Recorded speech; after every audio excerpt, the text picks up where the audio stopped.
Her husband's twin daughters lived one street away. For 7 years, Bernice Hudson waved at them, two little girls with his amber eyes and his dimples, never knowing they were his. Her own cousin was raising them, the cousin who'd sent 47 emails begging him to acknowledge his children, the cousin he'd had lawyers threaten into silence. And when Daryl married Bernice, 3 years after abandoning those babies, he never said a word.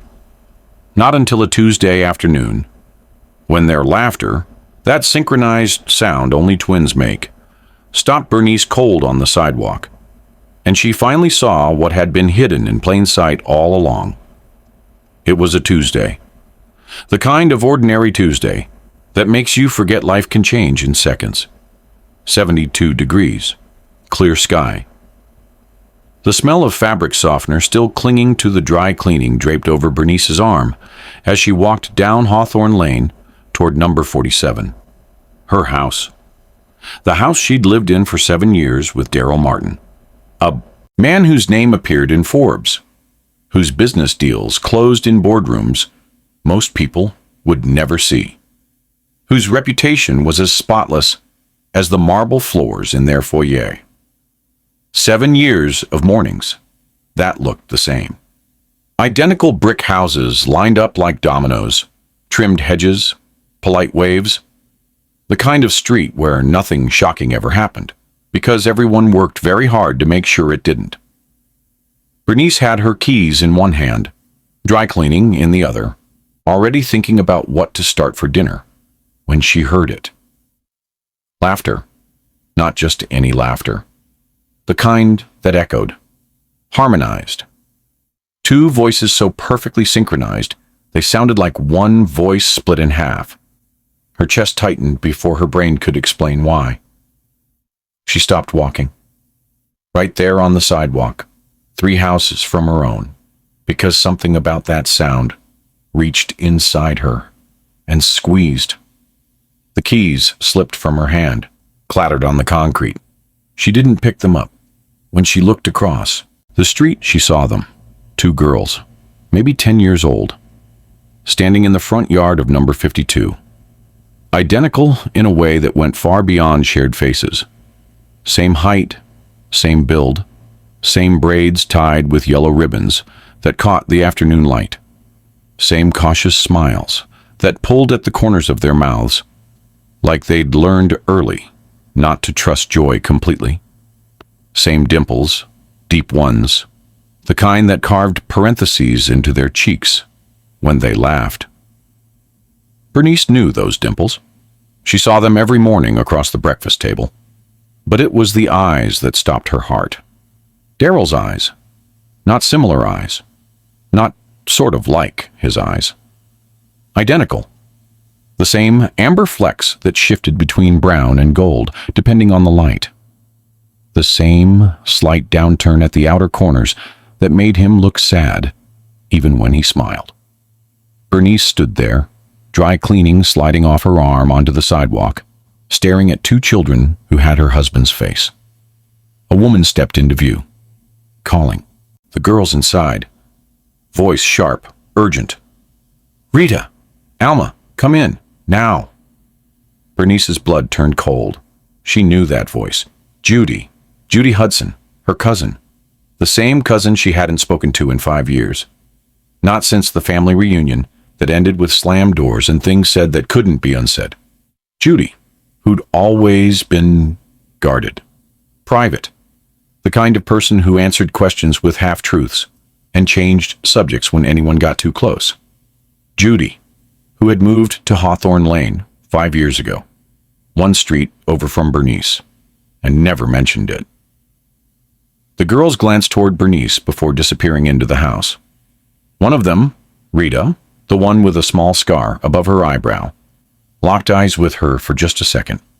Then the door closed. Bernice couldn't move, couldn't breathe. The world had tilted sideways, and she was still trying to figure out which way was up. Her phone buzzed in her pocket. A text from Daryl. "Running late. Don't wait for me for dinner." Her hands started shaking. That night, Bernice watched her husband the way you watch a stranger, studying him, searching for cracks in a mask she'd never realized he was wearing. He came home at 8:43, loosened his tie, kissed her forehead the same way he always did, quick, distracted, already thinking about something else. "How was your day?" he asked, heading toward the kitchen. Bernice followed. Her voice came out steadier than she expected. "Fine. Ran errands. Picked up the dry cleaning." She paused, watched his back as he opened the fridge. Saw some neighbors. Kids playing outside. His shoulders stiffened, just for a second, so brief she almost missed it. "That's nice," he said. Didn't turn around. Bernice's heart pounded against her ribs. "I think Judy lives one street over." The fork in his hand paused midair, hovering above the leftover pasta he'd pulled from the fridge. Then he recovered. Smooth. Too smooth. "Oh." He set the fork down, finally turned to face her. His expression was perfectly neutral. "That's interesting. Small world." "Yeah," Bernice said quietly. "Small world." He held her gaze for 3 seconds, then smiled. The same smile he used with investors. Charming, empty. "I have some calls to make. Eat without me." And just like that, he was gone. Up the stairs, into his office. Door closed.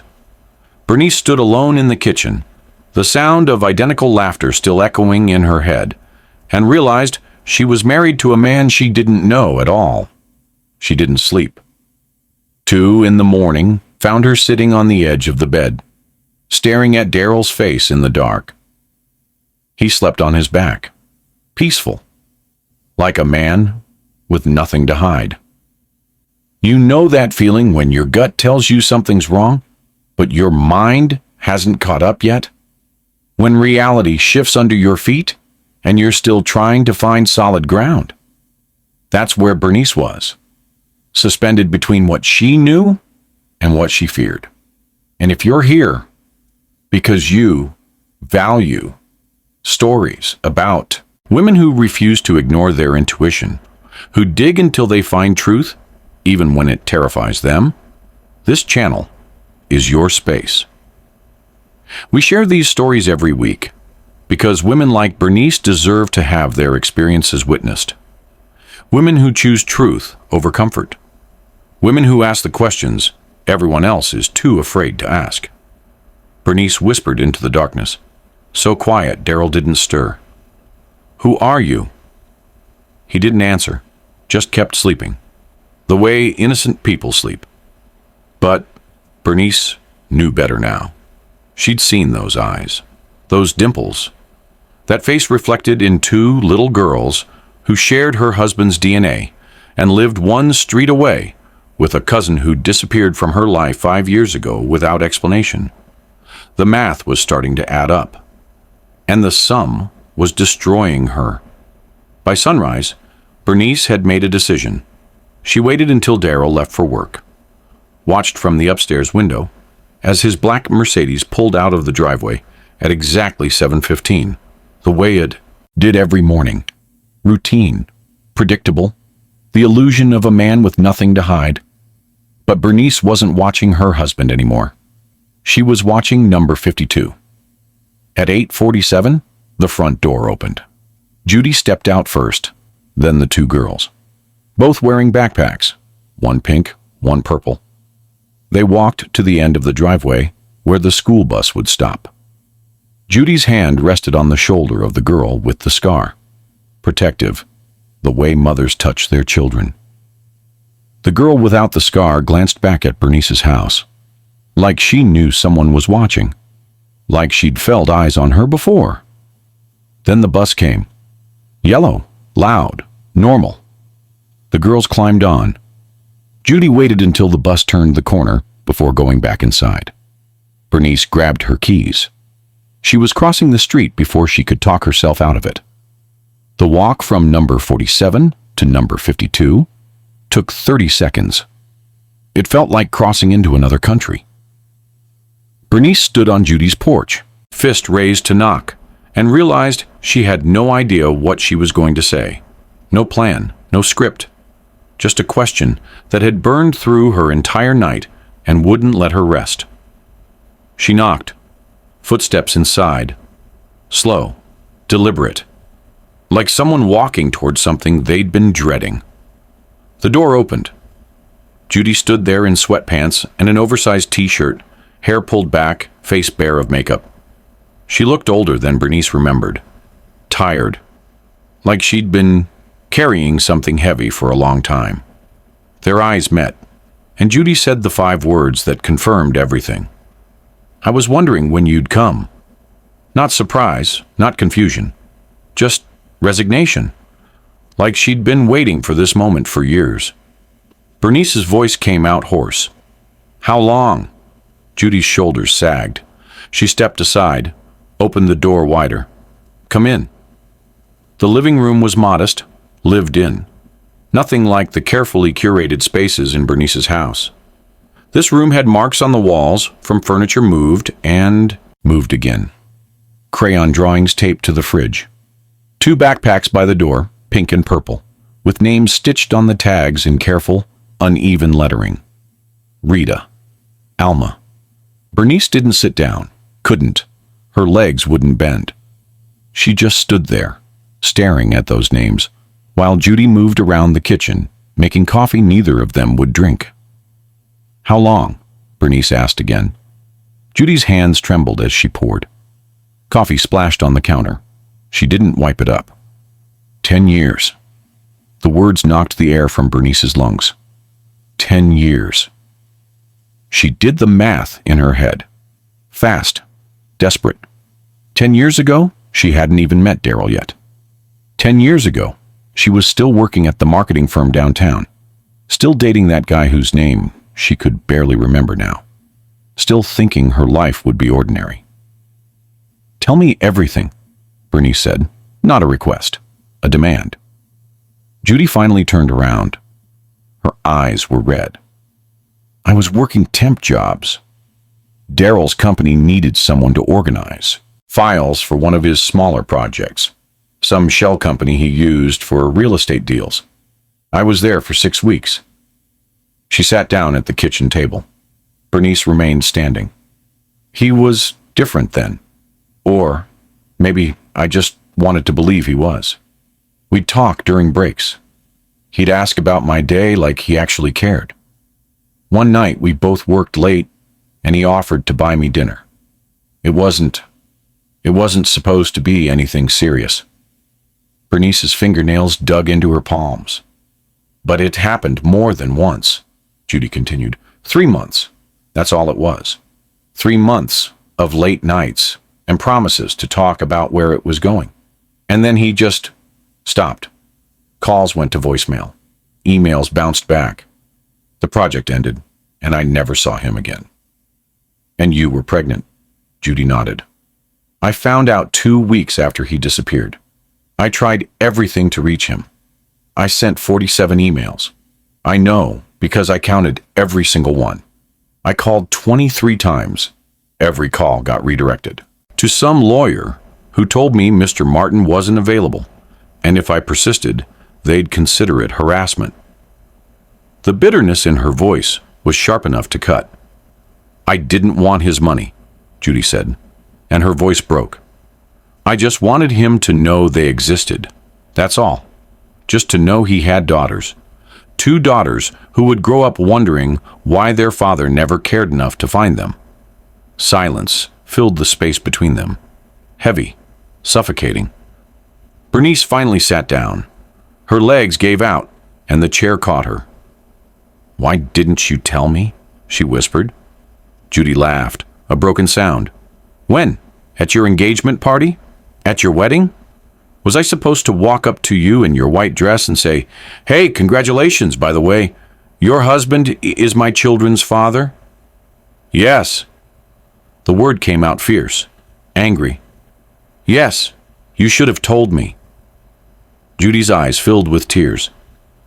"Would you have believed me? Or would you have believed him?" The successful billionaire versus the struggling single mother with an axe to grind? Bernice opened her mouth, closed it, because she didn't know, and that not knowing felt like swallowing glass. "When you got married," Judy said quietly, "I made a decision. I moved here, one street over, close enough that he'd see us, if he ever bothered to look. Far enough that it wouldn't be obvious. I wanted him to see what he walked away from, every single day. I wanted him to pass us on the street and have to look his daughters in the face and remember what he did." "Did he?" Bernice asked. "Did he ever see them?" "I don't know." Judy wiped her eyes. "If he did, he never said anything, never came to the door, never asked. Maybe he didn't recognize them. Maybe he didn't want to." Bernice thought about all the times Darryl left for work, all the mornings he walked to his car, all the evenings he came home. Had he seen them? Had he known? "They don't know," Judy said suddenly, urgent. "Rita and Alma. They don't know who he is. They know Mr. Martin lives nearby. They know Miss Bernice sometimes waves at them, but they don't know, and I don't know how to tell them." Bernice's phone buzzed, a text from Darryl. "Lunch today?" Her stomach turned. "I have to go," she said, standing up too fast. The room spun. "Bernice, I need time. I can't." She was at the door, hand on the knob. Judy's voice stopped her. "I'm sorry, for everything. For not telling you. For moving here. For all of it. But I'm not sorry they exist. Whatever he did, whatever we did, Rita and Alma are the only good thing that came from it. And they deserve better than this." Bernice didn't turn around. "We all do," she whispered. Then she left, crossed back to number 47. Back to the house she shared with a man who'd been lying to her since the day they met. She stood in her pristine kitchen with its marble countertops and designer fixtures, and thought about the modest living room across the street with crayon drawings on the fridge and 2 backpacks by the door, pink and purple. Rita and Alma, her husband's daughters. Her stomach lurched. She made it to the bathroom just in time. When she finally looked up, her reflection stared back from the mirror. Face pale, eyes red. A woman who'd woken up that morning thinking she knew her life and would end the day realizing she'd been living in a stranger's house. Her phone buzzed again. "Darryl. Where do you want to eat?" she typed back. "Home. We need to talk." 3 dots appeared, disappeared, appeared again. "Okay." 1 word. But Bernice heard the lie in it, the careful calculation. He knew. Of course he knew. You don't hide something that big without always being ready for the moment it surfaces. That night at dinner, Darryl did something he never did. He lied. And Bernice knew it. Bernice didn't sleep that night. And by sunrise, she'd made a decision that would unravel 10 years of lies. The alarm went off at 6:30. Darryl's hand reached across the bed, slapping it silent. Same motion he made every morning, mechanical, practiced. But this morning, Bernice was already awake, had been for hours, watching him sleep, watching the way his chest rose and fell, the way his fingers twitched in his dreams, trying to find the stranger hiding inside the man she'd married. He opened his eyes, found her staring at him. "Morning," he said, voice rough with sleep. Normal. "Morning." She waited for it, the crack, the tell, something in his face that would give him away. But there was nothing. Just Darryl, rolling out of bed, stretching, padding toward the bathroom. The same routine he'd followed for 7 years. Except now, Bernice knew what routine really meant. It meant practice. It meant doing something so many times, you could fake it, even when everything inside you was screaming. She followed him downstairs, watched him pour his coffee. Black, no sugar. 2 sips before he checked his phone. He always checked his phone. But today, she watched his eyes. The way they scanned the screen, the micro-expression that flickered across his face when he read something. Was it relief? Anxiety? Guilt? "Busy day?" she asked. "The usual." He didn't look up. "Might be late tonight. Conference call with Tokyo." "What time?" His eyes flicked to her. Just for a second, calculating. 7. Maybe 8. Okay. She poured her own coffee, hands steady, voice calm, playing the role of the trusting wife because that's what he expected. That's what he needed her to be. He kissed her forehead on his way out. 7:15, right on schedule. Bernice stood at the window, watched his Mercedes pull out of the driveway, watched it turn left at the corner, away from Judy's street. But did he look? Did he glance in his rearview mirror toward number 52? She couldn't tell. Pay attention to what she does next. This is important. Bernice grabbed her phone, texted her volunteer coordinator. "So sorry, family emergency. Can't make it today." Then she positioned herself at the upstairs window, the one with the best view of number 52. And she waited. At 8:47, the same time as yesterday, Judy's front door opened. The twins appeared first. Rita, in a blue t-shirt. Alma, in green. Both with their backpacks. Both with their hair, in the same braids they'd worn yesterday, but with red ribbons this time, instead of yellow. Judy followed them out, hand on Rita's shoulder. The protective gesture mothers make without thinking. They walked to the end of the driveway. Stood at the bus stop. Judy said something that made Alma laugh. That synchronized laugh that had started all of this. Bernice grabbed her keys. She stayed 3 cars back. Far enough not to be obvious. Close enough not to lose them. The yellow bus made 5 stops before it pulled into Oak Ridge Elementary. Bernice knew the school. Had driven past it 100 times without ever thinking about who attended. Without knowing that her husband's daughters walked these halls every day. She waited until the bus unloaded. Watched the twins disappear through the double doors with dozens of other children. Then she parked. The main office was exactly where it always was in schools like this. Right inside the entrance. Visible. Accessible. Decorated with student artwork and attendance awards. The door squeaked when Bernice pushed it open. Loud enough to make the receptionist look up from her computer. "Good morning." The woman was 50s. Floral blouse. Reading glasses on a chain. The smell of her perfume, something heavy and sweet, filled the small space. "How can I help you?" Bernice's heart hammered against her ribs, but her voice came out smooth. Practiced. "Hi, I'm visiting family in the area. My cousin's girls go here, Rita and Alma Martin. I wanted to drop off some books for them, but I realized I don't know their teacher's name." The receptionist's face lit up. "Oh, Rita and Alma. Such sweet girls. They're in Mrs. Patterson's class. 5th grade. Room 214. Martin." She'd said Martin without hesitation. The twins used Daryl's last name. "Their mother, Judy, is so involved," the receptionist continued, clicking through something on her computer. "Always volunteering. Such a lovely family." "Do you need me to sign them out, or?" Bernice let the question hang. "Oh no. You can just leave the books here, and we'll make sure they get them. Unless you want to wait until lunch, you could see them in the cafeteria." "Actually, I was hoping to get some photos for the family album. Do you have any from previous years? I've missed so much living out of state." The receptionist hesitated. "Well, normally we don't." "I completely understand." Bernice pulled out her phone. "I can show you my ID. Judy's my cousin. I just want to put together something special for their birthday."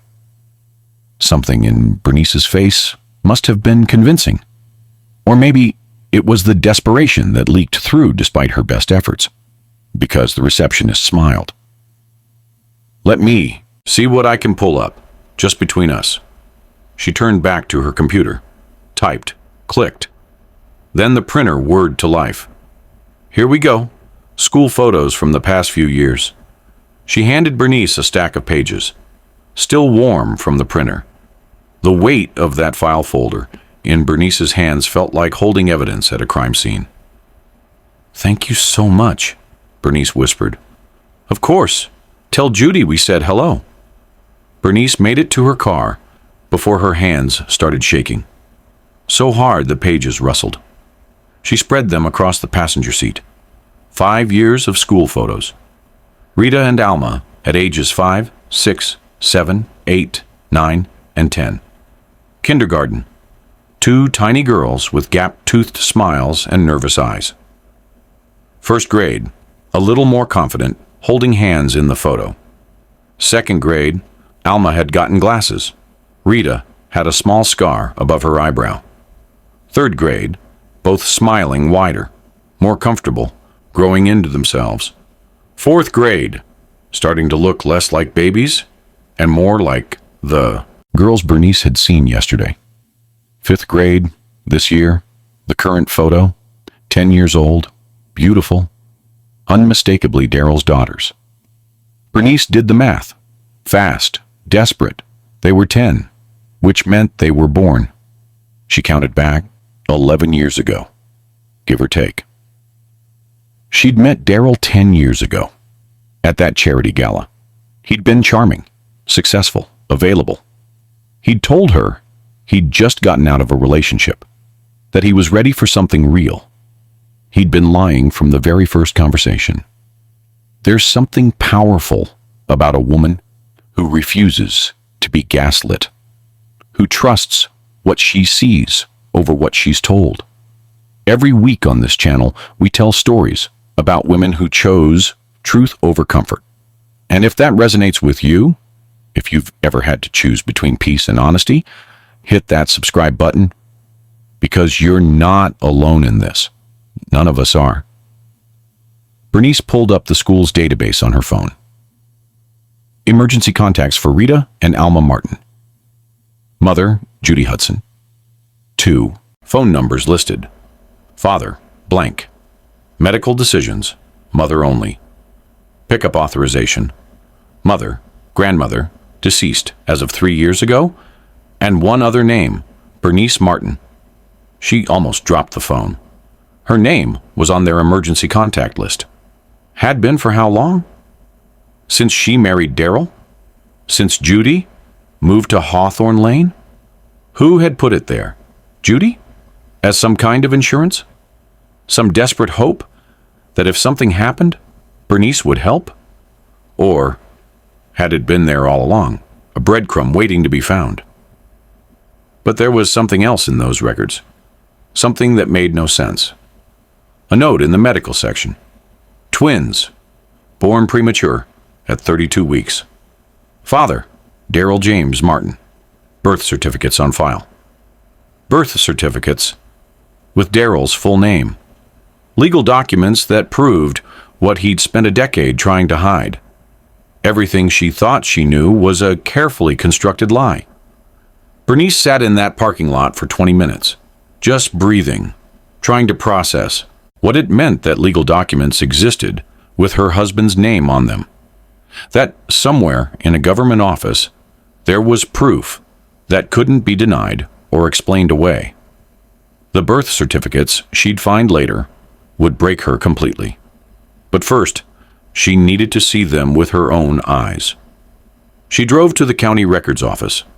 The building was gray, institutional, the kind of place where the truth lived in filing cabinets and database entries. The clerk was younger than Bernice expected, maybe 25, bored expression, name tag that said Kevin.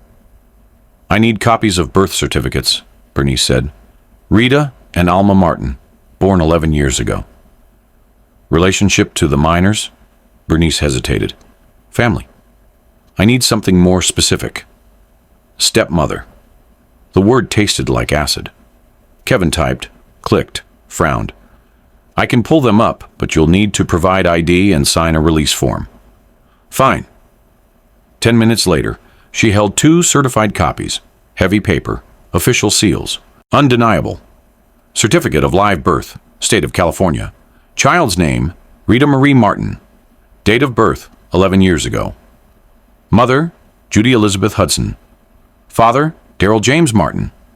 Certificate of live birth. State of California. Child's name, Alma Rose Martin. Date of birth, 11 years ago. Mother, Judy Elizabeth Hudson. Father, Darrell James Martin. There it was, black ink on white paper, the truth that couldn't be spun or managed or explained away. Bernice sat in her car outside the county records office, the papers on her lap, the proof in her hands. Her phone felt heavy when she picked it up. She scrolled through her contacts, found her sister, the lawyer, the one who'd always told her to get a prenup, the one who'd said Darrell seemed too good to be true. She'd been right. Bernice hit dial. 3 rings. Hey, Bernice, what's up? I need you to pull every document filed under Darrell Martin's name. Everything. Birth certificates, marriage licenses, property records, business filings, everything. Silence on the other end. Then, what did he do? Bernice looked at the birth certificates, at her husband's name, typed in careful letters next to 2 daughters he'd never acknowledged. He's been lying to me since the day we met, and I need to know how deep it goes. I'll call you back in an hour. The line went dead. Bernice sat there, engine off, windows up, holding proof of betrayal in her hands. And somewhere across town, Darrell was in a meeting, shaking hands, making deals, playing the role of the successful businessman with nothing to hide. But she had the truth now, and the truth was about to destroy everything. Wednesday morning, 9:15 a.m. Bernice crossed the street and knocked on her cousin's door, and Judy said the 5 words that changed everything. I was wondering when you'd come. Not, Bernice, what a surprise. Not, is everything okay? Just those 5 words. Resignation wrapped in inevitability. Like she'd been waiting for this knock for years. Judy stood in the doorway wearing the same exhausted expression she'd worn 2 days ago. Sweatpants, oversized cardigan, hair pulled back in a messy bun. But her eyes were different today. Red-rimmed, swollen, like she'd been crying, or like she'd been expecting to cry. Come in, Judy said quietly, stepped aside. Bernice walked into number 52 for the second time. But this time, she saw everything differently. The living room was small, modest, nothing like the carefully designed spaces in her own home. The couch was worn at the corners. The coffee table had water rings from years of forgotten drinks. But it was lived in. Real. 2 pink and purple backpacks sat by the door. Names stitched on the tags in careful, uneven letters that looked hand-sewn. Rita. Alma. Photos covered every wall. The twins at every age. Newborns with tiny fists. Toddlers covered in birthday cake. First day of kindergarten. Missing teeth. Halloween costumes. Christmas mornings. Soccer games. Dance. Recitals. A complete childhood documented in frames. But there was no father in any of the pictures. Every photo showed Judy and the girls. Sometimes a grandmother. Never Darrell. Like he'd been erased from their history before he ever entered it. Afternoon light filtered through lace curtains, casting patterns on the hardwood floor. Somewhere outside, children laughed. A dog barked. Life continued, normal and unchanged, while inside this house, 2 women prepared to tear open wounds that had never properly healed. Judy moved to the kitchen, hands trembling as she pulled down 2 mugs, poured coffee from a pot that looked hours old. Neither of them would drink it. They both knew that. But the ritual gave her something to do with her hands. How long? Bernice asked, standing in the middle of the living room because sitting down felt like accepting this, making it real. Judy's back was to her, shoulders hunched. The coffee cup shook in her hand. 10 years, she whispered. The same answer as before. But this time, Bernice had come armed with proof. Birth certificates in her purse. School records. The paper trail Daryl thought he'd escaped. Tell me everything, Bernice said. From the beginning, and don't leave anything out. Judy finally turned around, set the cups on the table, sat down heavily, like her bones couldn't hold her weight anymore. I was working temp jobs 11 years ago, jumping from company to company, just trying to pay rent. One of Daryl's shell companies needed someone to organize files for a real estate project. 6 weeks of work. Decent pay. I took it. She wrapped her hands around the coffee cup, seeking warmth from something already going cold. He'd come by the office late, after everyone else left. We'd talk. He seemed different than the other executives. Like he actually saw me as a person, instead of just the temp. He'd ask about my day, my dreams, what I wanted to do with my life. Bernice's jaw tightened. She knew that version of Daryl, charming, attentive, the man who made you feel like the only person in the room. It was a performance. She understood that now. It started with dinners, after late nights at the office, Judy continued. Then drinks, then more. 3 months. That's all it lasted. 3 months of him saying we needed to talk about where this was going. 3 months of promises to make time, to figure things out, to see if this could be something real. Her voice cracked. And then the project ended. And he was just gone. Now here's what you need to understand about Judy's choice. She wasn't trying to trap him, wasn't scheming for money or status. She was a 28-year-old woman who thought she'd found someone who cared, who believed the promises whispered in dark rooms by a man who made promises for a living. His number went straight to voicemail, Judy said. Emails bounced back with auto responses. I thought maybe he was traveling, busy. I gave him the benefit of the doubt, because that's what you do when you think someone cares about you. She laughed, bitter, broken. 2 weeks later, I found out I was pregnant, with twins. Bernice's hands clenched into fists. I tried everything to reach him. I sent 47 emails. I counted every single one. I called 23 times. Every call got redirected to some lawyer who told me Mr. Martin wasn't available. That if I persisted in trying to contact him, they'd consider it harassment and take legal action. They threatened you. They didn't have to threaten explicitly. The message was clear. Go away. You're not worth his time. You're not worth acknowledgement. You're certainly not worth child support or even a conversation. Judy's voice broke completely then, tears streaming down her face. I didn't want his money, she said, the words spilling out, desperate and raw. I didn't want anything from him, except for him to know they existed. That's all. Just to know that Rita and Alma were his daughters, that they were real, that they mattered. But he never came. Bernice thought about all the years she'd known Daryl. 7 years of marriage. 3 years of dating before that. 10 years total. The same 10 years Judy had been raising his children alone. The same 10 years he'd never mentioned daughters. Never mentioned Judy. Never mentioned that he'd abandoned 2 little girls who carried his DNA and his last name. When did you find out about me? Bernice asked quietly. Judy wiped her eyes. I saw the engagement announcement in the business section 4 years after the girls were born. Billionaire investor, Daryl Martin to wed marketing executive Bernice Hudson. There was a photo. You looked so happy. I was. I know. That's why I didn't say anything. You should have.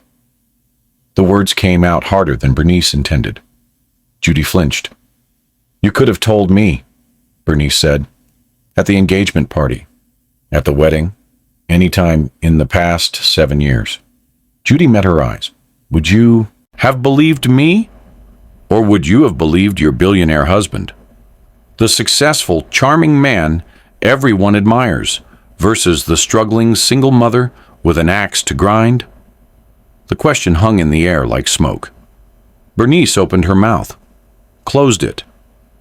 Because she wanted to say yes, of course she would have believed Judy. But would she? Really? If her cousin, estranged after a family fight, had shown up at her wedding with accusations about Daryl, would she have believed her? Or would she have thought Judy was jealous? Bitter? Trying to ruin her happiness? She didn't know, and that not knowing felt like betraying herself. "I would have believed you," Bernice finally said. Needed to believe it was true. Judy's face crumpled. "That's what scares me, because I didn't give you the chance." Silence filled the space between them, heavy with years of missed opportunities and choices that couldn't be undone. "When you got married," Judy said after a long moment, "I made a decision. Maybe it was crazy. Maybe it was cruel, but I couldn't keep running, couldn't keep hiding. So I moved here, one street over from your perfect house with your perfect husband. Why? Because I wanted him to see what he abandoned. Every single day." Judy's voice turned hard, sharp with anger that had been simmering for a decade. "I wanted him to drive past us, to see the girls growing up, to have to look at his daughters and remember what he did, what he chose not to do." "Did he?" Bernice asked. "Did he ever see them?" "I don't know. If he did, he never came to the door, never asked, never acknowledged them. Maybe he saw them and didn't recognize them. Maybe he saw them and chose to look away. I don't know which would be worse." Bernice thought about all the mornings Daryl left for work, all the evenings he came home, all the times he'd walked past number 52 without mentioning that his daughters lived there, without mentioning anything at all. The level of denial required to maintain that secret, the daily choice to look away, to pretend, to lie by omission every single day for 5 years. But what Judy didn't tell Bernice would surface during the confrontation with Daryl, because there were still pieces missing, still questions unanswered. And in that moment, Bernice realized she'd lost 2 families, the one she thought she had, and the one she never knew existed. "What happens now?" Judy asked, voice small, afraid. "Now I go home and have a conversation with my husband, and he's going to tell me the truth, all of it." "Bernice, they deserve better than this," Bernice said, gesturing to the photos on the wall. "Rita and Alma. They deserve a father who acknowledges them. And you deserve an apology that's about a decade overdue." "I don't need an apology." "Yes, you do. And so do I." Bernice stood up. The coffee sat untouched on the table, cold now, forgotten. She was halfway to the door when Judy spoke again. "I'm sorry for not telling you. For moving here. For all of it." Bernice turned back. "Are you sorry they exist?" "God, no. Never." "Then that's the only part that matters." She left. Crossed the street back to number 47. Back to the house that suddenly felt like a museum of lies. Every room a carefully constructed set where Daryl played the role of faithful husband and she played the role of trusting wife. But the performance was over. Her phone buzzed in her pocket. She pulled it out. Text from Daryl. "Where are you? We need to talk." Her blood went cold. He knew. Somehow, he knew she'd gone to Judy's. Knew she'd found out. Maybe he'd driven by and seen her car. Maybe someone had told him. Or maybe he'd just been waiting for this moment, preparing for it, rehearsing his lines for when his past finally caught up with him. Bernice typed back, "Home. Come now." 3 dots appeared, then disappeared, then appeared again. "On my way." 2 words, but she heard the lie in them, the careful calculation, The man who'd spent 10 years hiding was about to spend the next hour trying to explain. And Bernice, who'd spent 7 years trusting, was done accepting explanations. She wanted the truth, and she was going to get it. When Bernice came home, all the lights were off except one. Darryl sat in his study, and for the first time in 7 years, he looked small. Not the billionaire investor who commanded boardrooms. Not the man whose name appeared in financial journals. Just a man, shoulders hunched, face buried in his hands, sitting in the dark like he was trying to disappear into it. Bernice stood in the doorway, silent, watching him the way you watch a stranger. Because that's what he was now. A stranger who'd been sleeping in her bed for 7 years while keeping secrets that could fill the distance between them. He must have heard her, must have felt her presence, because his hands dropped, his head lifted, and when their eyes met, she saw something she'd never seen before. Fear. "I know about Rita and Alma," he said. "Not let me explain. Not, it's not what you think." Just those 6 words. An admission. A surrender. Bernice crossed her arms, leaned against the doorframe. She didn't trust herself to get closer. Didn't trust what her hands might do if they could reach him. "Tell me everything," she said. Voice flat, empty of emotion, because if she let any feeling in, the dam would break and she'd drown in it. Darryl stood up, moved to pour himself a drink. Whiskey. Neat. His hands shook as he lifted the glass. He didn't offer her one. They both knew she wouldn't take it. "I knew Judy was pregnant," he said. Couldn't look at her. Stared into his glass instead. "She told me. Sent me an email with the ultrasound attached. Twins. I could see them on the screen. 2 little shapes that would become people. And I panicked." He said it so simply. Like panic was an excuse. Like fear justified abandonment. "I let the lawyers handle it. Told them to make it go away. Not the pregnancy. I knew I couldn't do that. But the connection, the obligation, the complication. I thought if I could just not engage, it would somehow be less real." Bernice laughed. A sharp cutting sound. "Less real? They're children. Your children. How do you make that less real?" "I know." His voice cracked. "I know how it sounds. I know what I am. But I was building the company. We were in the middle of a merger. I told myself I'd deal with it later, when things calmed down, when I had time. And then later never came. By the time I decided I should probably reach out, see if there was some kind of arrangement we could make, Judy had disappeared, changed her number, moved, went completely silent." He took a long drink.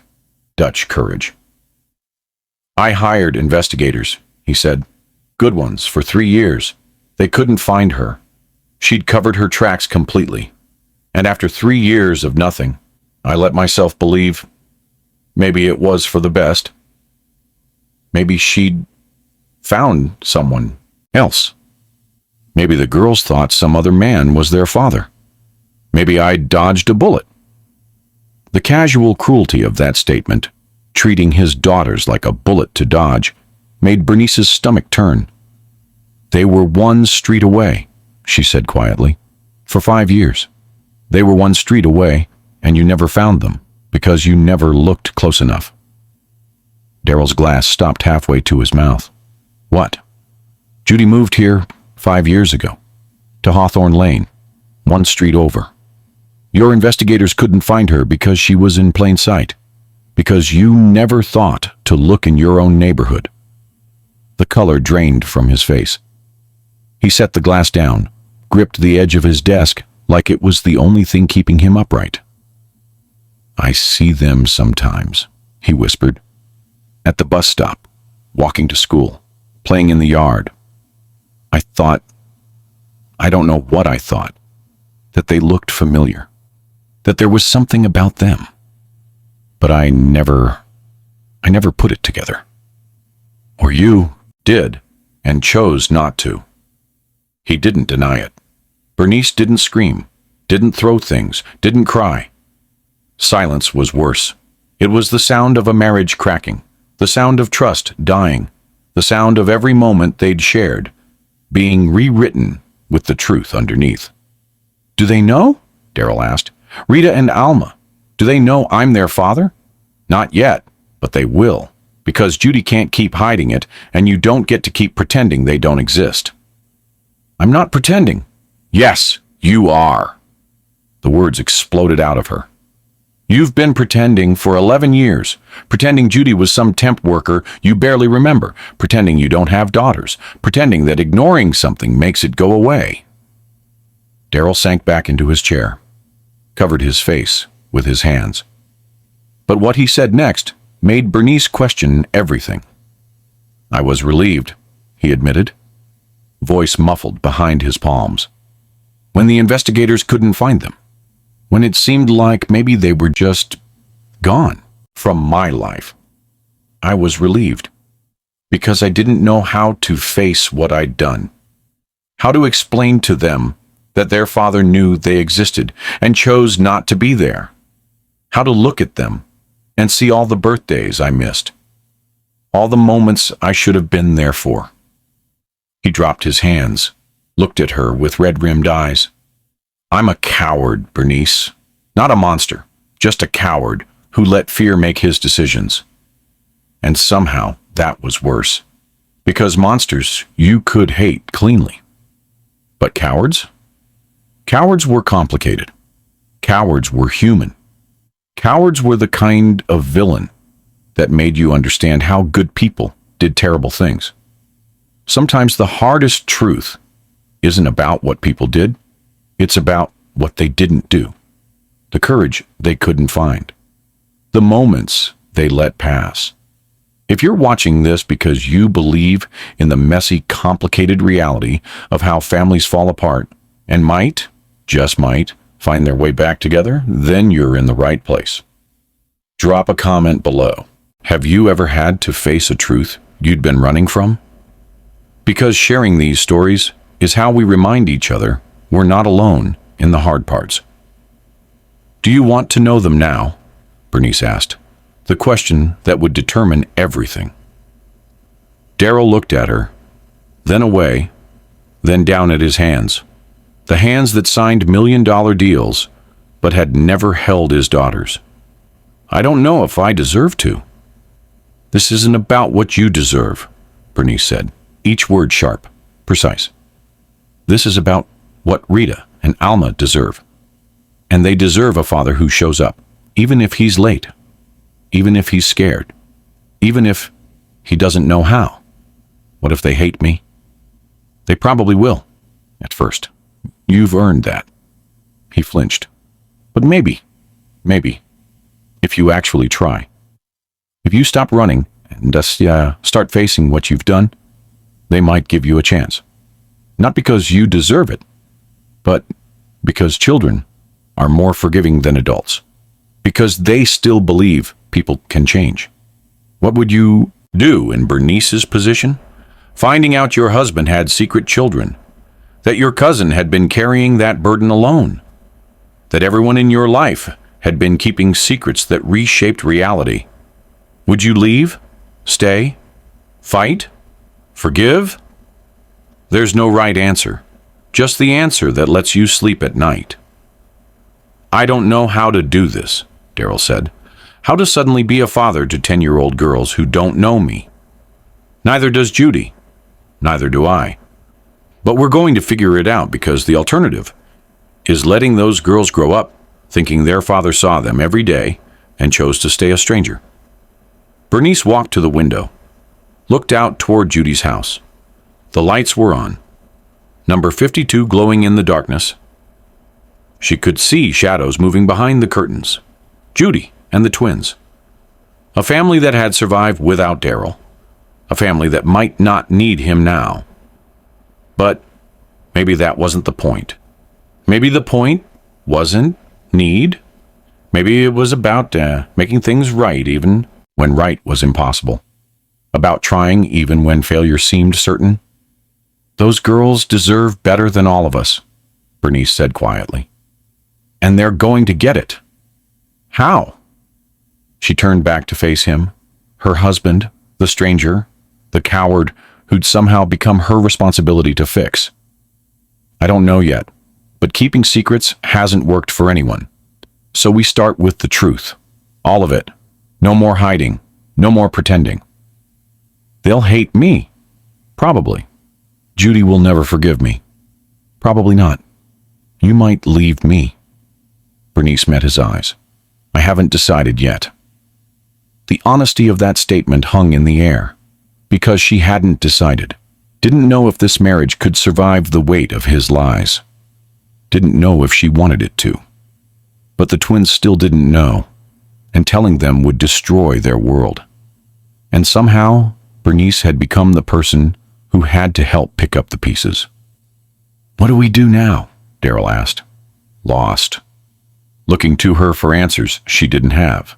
Now you write them a letter, explaining who you are, what happened, why you weren't there, and you let them decide if they want to meet you. Because this isn't about forcing your way into their lives. It's about giving them a choice you never gave Judy. And if they say no, then you respect that, and you try again later, and you keep trying until they're ready, or until they're not. Either way, you show up. That's what fathers do. They show up. Daryl nodded, slowly, like each movement took effort. I'm sorry, he said, for lying to you, for putting you in this position, for all of it. I know. Can you forgive me? Bernice looked at him, really looked at him, saw the man she'd married, and the stranger he'd always been underneath. I don't know, she said. Ask me again when this is over. She left him in his study, with the darkness and his whiskey and his regrets. Walked through their house that suddenly felt like a museum of false memories. Every photo on the wall a lie. Every moment they'd shared tainted by the truth he'd been hiding. Maybe this could be fixed. Maybe Daryl could somehow become the father Rita and Alma deserved. Maybe Judy could find peace. Maybe Bernice could figure out how to rebuild a life that had been built on lies. Maybe. But tonight, she just felt tired. Tired of secrets. Tired of pretending. Tired of being the only person trying to hold together a family that had been broken before she even knew it existed. She went to bed alone, in the guest room, because sharing space with Daryl felt impossible. And somewhere across the street, two little girls slept, without knowing their entire world was about to change. Bernice thought she could control how the truth came out. She was wrong. Because 3 days later, 10-year-old Alma got bullied at school, and everything Bernice planned went out the window. It started on the playground during lunch recess. Alma was standing near the swings when 3 older kids circled her. The main ringleader, a 6th grade boy with a cruel smile, said something that made his friends laugh.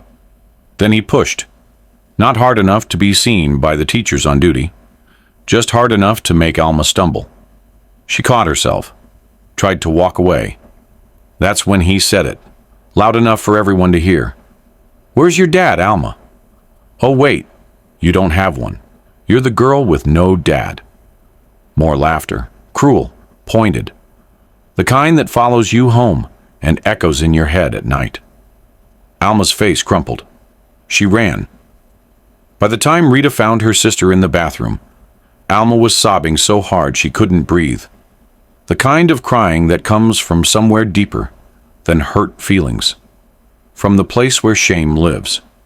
Where all the questions you've been too afraid to ask finally break through. The school called Judy at 1:47 p.m. Mrs. Hudson, this is Oak Ridge Elementary. There's been an incident involving Alma. Nothing physical, but she's very upset. Can you come pick her up? Bernice was in her garden when she heard it. The sound of Judy's voice breaking, desperate, frantic. Sound travels between houses on Hawthorne Lane, especially when windows are open and someone is crying hard enough not to care who hears. "I'm on my way," Judy was saying. "Tell her I'm coming. Please, just tell her I'm coming." Bernice stood up, dirt on her knees, gardening gloves still on. She looked toward number 52, saw Judy rush out the front door, car keys in hand, face already wet with tears. Something in Bernice's chest pulled tight. She didn't think, just moved, grabbed her own keys, got in her car, and drove to Oak Ridge Elementary. She arrived first, by 3 minutes. The office was exactly as she remembered it from her first visit. Same squeaky door, same fluorescent lights humming overhead, same smell of laminated hall passes and industrial cleaner. But this time, through the window of the nurse's office, she could see Alma, curled up on the vinyl couch, face red and swollen, shoulders shaking. "I'm here for Alma Martin," Bernice said to the receptionist, the same woman who'd helped her before. "I'm family." The receptionist hesitated. "Her mother is on the way. I know, but I'm here now, and she needs someone now." Something in Bernice's voice must have convinced her, because she nodded, pressed the buzzer that unlocked the door to the back offices. Bernice walked into the nurse's office. Alma looked up, eyes wide, confused. "Miss Bernice." Bernice sat down on the couch, pulled the sobbing girl into her arms. Alma resisted for exactly 2 seconds, then collapsed into her, crying harder, holding on like Bernice was the only solid thing in a world that had just proven itself cruel. "Why did you come?" Alma whispered against her shoulder. Bernice held her tighter. "Because you're family." By the time Judy arrived 10 minutes later, Bernice had already spoken to the principal, already gotten the names of the boys involved, already insisted on calling their parents, already made it clear that this would not happen again. "Mrs. Martin," the principal started. "It's Hudson," Judy corrected, voice tight. "And this is my cousin, Bernice Martin." The principal looked between them, confused by the logistics but too polite to ask. "The boys have been disciplined," Bernice said, voice steady, controlled. "And I've spoken with their parents. If anything like this happens again, I expect immediate action. Not a phone call after the fact. Immediate action." Judy stared at her, grateful, shocked, still trying to catch up. The office door burst open. "Rita?" She'd been searching the school for her sister. When she saw Alma safe in Bernice's arms, her face softened with relief. Then her eyes narrowed, focused on Bernice, studying her. "Are you our aunt?" Rita asked. The question hung in the air, suspended between truth and lies, between the secret they'd all been keeping and the moment it finally broke open. Bernice met Judy's eyes. "Asking permission?" Judy gave the smallest nod. "Yes," Bernice said. "I am." Rita's face transformed, not quite a smile, but something like understanding, like a puzzle piece clicking into place. "I knew it," she whispered. "I knew we were related somehow." From that moment, everything shifted. The next day there was a knock on Bernice's door, at 4:15. She opened it to find Rita and Alma standing on her porch, backpacks still on, nervous but determined. "Can we come in?" Rita asked. "We have math homework, and Mom's at work, and we thought maybe you could help?" Bernice looked past them, across the street. Judy stood in her doorway, watching. She gave Bernice a small nod. Permission, or maybe surrender. "Of course," Bernice said. "Come in." They sat at her kitchen table, the same table where she and Daryl ate silent dinners, the same table where he'd lied to her face. But now it held something different. 2 little girls with homework and questions and a hunger for connection they didn't know how to name. Upstairs, Daryl watched from the window of his study. Bernice could feel his presence, his cowardice. He wanted to come down, wanted to meet them, but fear kept him frozen. Let him watch, Bernice thought. Let him see what he's been missing. The visits became routine, almost every day after school, sometimes for homework help, sometimes just to talk, sometimes because Bernice had baked cookies and somehow they always knew. Rita was the cautious one, testing, probing, making sure Bernice was safe before fully trusting. Alma was more open, quicker to hug, desperate for the kind of attention that comes from someone who chooses you, not someone obligated by blood. Judy allowed it, reluctantly at first, then with visible relief. Like Bernice showing up had lifted a weight she'd been carrying alone for too long. But the twins were smart, and they were starting to ask questions Bernice couldn't answer. It happened on a Wednesday. Rita was coloring at Bernice's kitchen table while Alma played in the living room. Something simple, peaceful, the kind of moment that felt almost normal. Then Rita looked up, her brown eyes, Daryl's eyes, fixed on Bernice with an intensity that made Bernice's heart stutter. "Miss Bernice, do you know our dad?" The crayon in Bernice's hand froze midway across the page she'd been coloring with Rita. Time seemed to stop. The kitchen clock ticked too loud. The refrigerator hummed. Outside, a car passed. Normal sounds in a moment that was anything but. "Why do you ask?" Bernice managed. "Careful, steady." Rita's gaze didn't waver. "Because you and Mr. Martin are married, and Mom gets weird when his name comes up." Silence. In the living room, Alma had stopped playing, listening. Rita continued, voice small but determined. "I think there's something nobody's telling us. Children have a way of seeing through the lies adults tell to protect them or ourselves. And sometimes they ask the questions we're most afraid to answer. If this story's pulling at something in you, if you're thinking about a truth you've been holding or a question you've been avoiding, share this video with someone who needs to hear it. Because these stories matter most when they're not just watched, but shared, when they become conversations that change things. Bernice's hands started to shake. Rita's small hand reached out, touched hers. The gesture so trusting, it made Bernice want to cry. "I can't answer that, sweetheart," Bernice said. "That's something your mom needs to tell you." "When?" "Soon, I promise. Soon." Rita studied her face, reading the truth in what Bernice couldn't say. "It's him, isn't it?" Rita whispered. "Mr. Martin, he's our dad." Bernice's breath caught. "Talk to your mom," she said. "Please, just talk to your mom." That night, the twins came home from Bernice's house with more questions than they'd left with. Questions that had been building for years, questions that couldn't be deflected anymore. "Mom, who's our dad?" Rita asked. No preamble, no lead-up. Just the question that had been burning in her for 10 years. Judy froze, dish towel in hand, standing at the sink.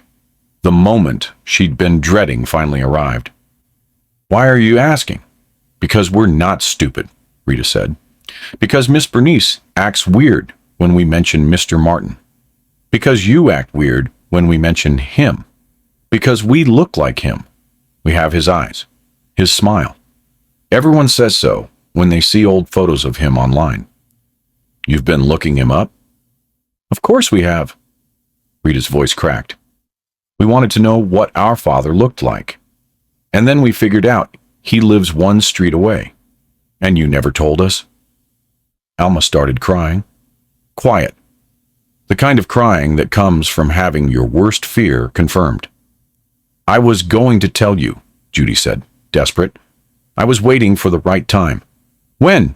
Rita shouted. "When we're 20? 30? When he's dead?" "Rita, just tell us the truth." Judy's resolve shattered. She sank into a chair, and she told them. Everything. The temp job, the relationship, the abandonment, the unanswered calls, the move to Hawthorne Lane, all of it. When she finished, Both girls were crying. "I want to see the birth certificates," Rita said, voice shaking. "I want proof." "Rita, maybe we should wait." "Now, Mom, I need to see them now." What happened next would force everyone's hand. Judy led them to her bedroom, pulled open the bottom drawer of her dresser, the one that held important documents, birth certificates, social security cards, the paper trail of their lives. She handed each girl their birth certificate. Official, legal, undeniable. Certificate of live birth, State of California. Child's name, Rita Marie Martin. Father, Darrell James. Martin, Certificate of live birth, State of California. Child's name, Alma Rose Martin. Father, Darrell James. "Martin," Rita screamed, a sound of pure anguish that echoed through the house and carried across to number 47, where Bernice heard it and knew the secret had finally, completely exploded. Alma went silent, staring at the paper in her hands, at her father's name typed in official lettering. Proof that he'd known, that he'd signed the paperwork, that he'd acknowledged them legally while ignoring them in every other way that mattered. "He knew," Rita said, voice breaking. "He knew we existed, and he never came. He lives one street away, and he never came." Judy reached for them. Both girls pulled away. "We need to see him," Alma whispered. "We need to talk to him." "I don't think now, Mom." Rita's face was streaked with tears, but her voice was steel. "We're going over there right now, and he's going to tell us why. He's going to explain why his name is on our birth certificates, but he was never in our lives."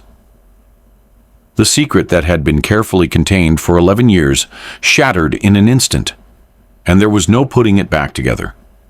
Rita's scream could be heard 3 houses down. By the time Bernice reached Judy's front door, both girls knew the truth, and their entire world had shattered. The door was unlocked. Bernice walked in without knocking because the sound of that scream, raw and animal and broken, made politeness irrelevant. Papers were scattered across the living room floor. Birth certificates, school records, old photos. The documentary evidence of lives lived in parallel. Rita stood in the center of the chaos, chest heaving, face wet with tears and rage. Judy sat crumpled on the couch, sobbing into her hands. And Alma was frozen by the window, staring at the birth certificate in her hands like it was written in a language she couldn't understand. "You lied to us," Rita screamed at her mother. Not the careful, polite Rita who did her homework at Bernice's kitchen table. This was something primal, a child whose trust had been shattered. "I was protecting you," Judy choked out between sobs. "From what? From having a dad?" Rita's voice cracked. "From knowing that our father lives one street away? That he's been here the whole time and just didn't care enough to find us. It's not that simple." "It is that simple. He knew about us. His name is right here." Rita shook the birth certificate. "Darrell James Martin, father. He signed this. He knew we existed, and he never came." Alma's silence was worse than Rita's rage.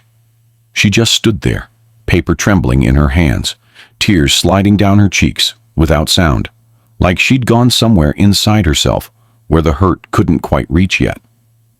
Bernice stepped fully into the room. All 3 of them turned to look at her. "Did you know?" Rita asked, voice sharp, accusing. Bernice met her eyes, didn't flinch. "I found out 4 days ago." "4 days?" Rita's face crumpled. "Everyone knew but us. Everyone. You, Mom, him. Everyone knew, and nobody told us." "I wanted to tell you," Bernice said, "but it wasn't my truth to tell. It was your mother's, and his." "His!" Rita spat the word. "You mean our father, Darrell Martin, your husband, the man who lives across the street and walks past us like we're strangers." Judy stood up, tried to reach for Rita. "Sweetheart, don't." Rita stepped back. "Don't touch me right now." Alma finally spoke, her voice so quiet they all had to strain to hear it. "I want to see him." "Alma," Judy started. "I want to see him," Alma repeated, louder this time. "I want him to look at us and explain why he didn't want us."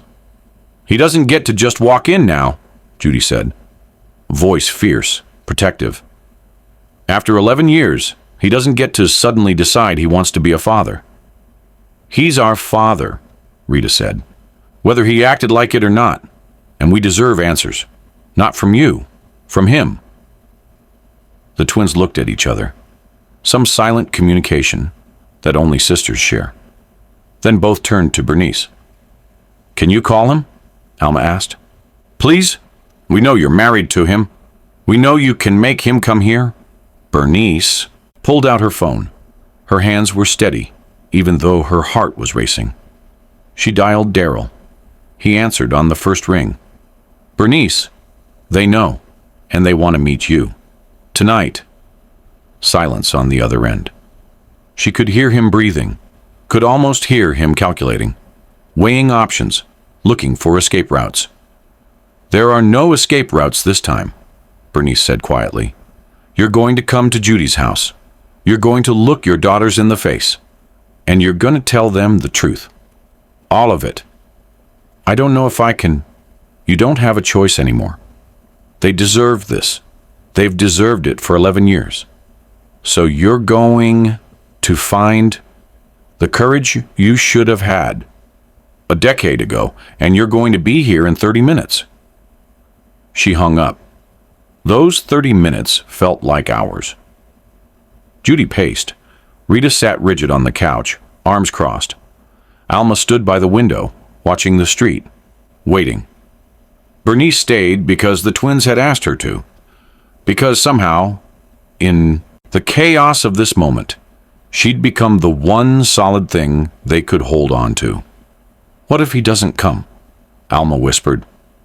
"He'll come," Bernice said, and meant it, because whatever else Daryl was, coward, liar, absent father, he knew this was the moment that would define the rest of his life. Come or don't come. Face it or run. There would be no third chance. At exactly 31 minutes, the doorbell rang. Everyone froze. Judy moved to answer it. Her hand shook as she reached for the doorknob. When she opened the door, Daryl stood there, stripped of every bit of billionaire confidence. No expensive suit. No practiced smile. Just a man facing his failures, wearing jeans and a t-shirt, looking smaller than Bernice had ever seen him. His eyes went immediately to the twins, and something in his face broke, because they looked like him. The resemblance that Bernice had seen from the beginning was undeniable, up close. Same eyes, same dimples, same slight tilt of the head. These were his daughters, and he'd missed every moment of their becoming. "Come in," Judy said, voice flat, empty of emotion. Daryl stepped inside. The door closed behind him with a click that sounded like a cell door locking. Rita and Alma stared at him. He stared back. 10 years of absence compressed into this single moment. Then Daryl did something unexpected. He knelt, not sitting down, kneeling, making himself physically lower than them. A gesture of vulnerability, of submission, of acknowledging that he had no power here, no right to stand above them. "I'm sorry," he said. The words hung in the air. Insufficient. Too small for the hurt they were trying to cover.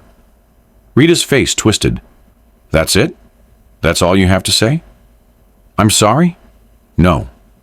Daryl's voice cracked. "There aren't enough words. There's no apology big enough for what I did. For what I didn't do." "Why didn't you come?" Rita asked. The question that had been building for 11 years.